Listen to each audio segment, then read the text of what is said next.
এই ঝাঁকরোল বা কাঁকরোল কিন্তু বহু মানুষের অপছন্দের তালিকায়, কিন্তু আমি এমনভাবে আজকে রান্না বা রেসিপিটা তোমাদের সঙ্গে শেয়ার করব, আশা করি এবার থেকে খেতে মন্দ লাগবে না।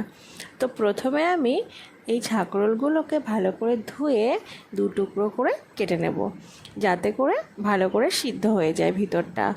আর এই ঝাঁকরোলের সঙ্গে কিন্তু আমি আরও দু তিন পিস আলুও দিয়ে দেবো, একসঙ্গেই প্রেসার কুকারের মধ্যে সিদ্ধ করে নেব।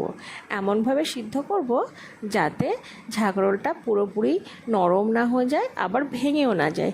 এই মোটামুটি 5 থেকে 7 মিনিটের জন্যে প্রেসার কুকারে একটু সিদ্ধ করে নেব। তো আমি প্রথমে ঝাঁকরোলগুলোকে একটা একটা করে বসিয়ে দিচ্ছি এবং এই ঝাঁকরোলের উপরে আবার আলুগুলোকে সাজিয়ে দেবো, দিয়ে তারপরে আমি প্রেসার কুকারটা বন্ধ করে 5 থেকে 7 মিনিট সিদ্ধ করে নেব।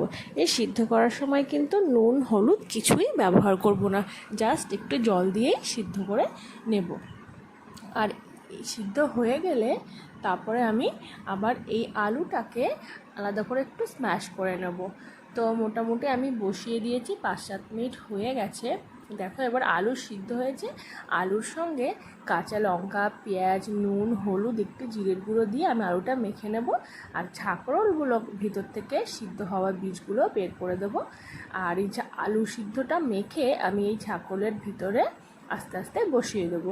খুব সাবধানে করতে হবে যাতে ঝাঁকরোলগুলো ভেঙে না যায়। তারপর আমি আস্তে আস্তে করে সবগুলো ভালো করে সরষের তেল দিয়ে ভেজে নেব। এই ভাজার সময় কিন্তু আমাদের খুন্তি খুব সাবধানে চালাতে হবে, যাতে উল্টে পাল্টে দেওয়ার সময় ঝাঁকরোলগুলো ভেঙে না যায়। দেখো এক পিঠ পুরো লাল লাল করে ভেজে নিয়েছি, এরকমভাবেই আবার অন্য পিঠ ভেজে নেব।